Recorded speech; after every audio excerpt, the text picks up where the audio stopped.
I'm Michael Rosenblum, Executive Chef and Residence Manager for the U.S. Ambassador in Beijing, China. Come on in.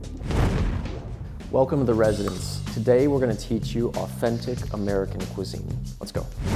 So macaroni and cheese is one of those classic American dishes that appeals to a lot of different people. So we've taken that traditional dish and we've elevated it to something that's really worthy of appearing on the ambassador's dining table. It's like a good suit. You change the shirt and you change the tie, you've got a totally different outfit. We're gonna make them both with the ingredients that you see here and then finish this dish with a little something extra. We've got our water boiling already. We're gonna start by cooking our pasta. So one trick that we want to keep in mind is to cook our pasta a little bit longer than we normally would. We're going to cook this actually 10 to 11 minutes to make sure that each piece of pasta is nice and soft. Now that our pasta is cooking, we're going to go ahead and start on our roux. Here we're using butter because we're making a white roux with milk.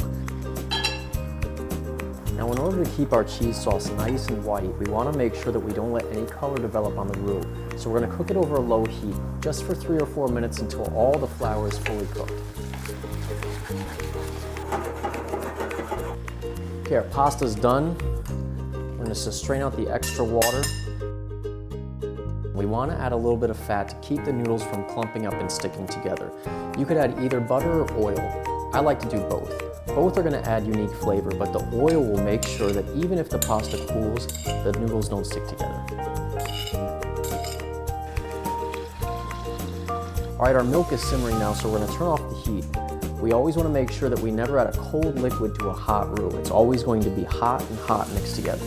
We want to make sure that we're adding our liquid just a little bit at a time and continuously stirring to avoid any lumps forming in the sauce. And we can see that the bechamel sauce has already started to simmer, so we're going to turn off the heat and now it's time to add the cheese. So here we have our cheddar and our Swiss. And we're going to add this cheese just a little bit at a time, constantly stirring to make sure that it's all melted before adding the rest.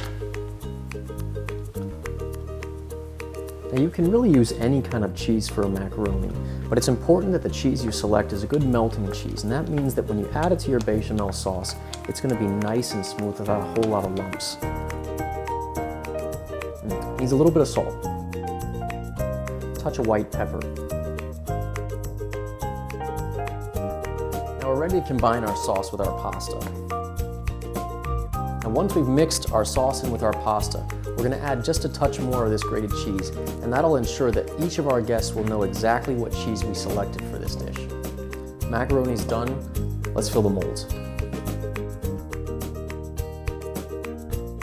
Now there's one last step to finishing this macaroni and cheese. We're going to take our breadcrumbs, touch of melted butter, wonderful grated Parmesan. We're going to mix them up together and then top each of our ramekins with a little sprinkle. Now these are going to go into a 350-degree oven for about 12 to 15 minutes or until the top is nice and golden brown.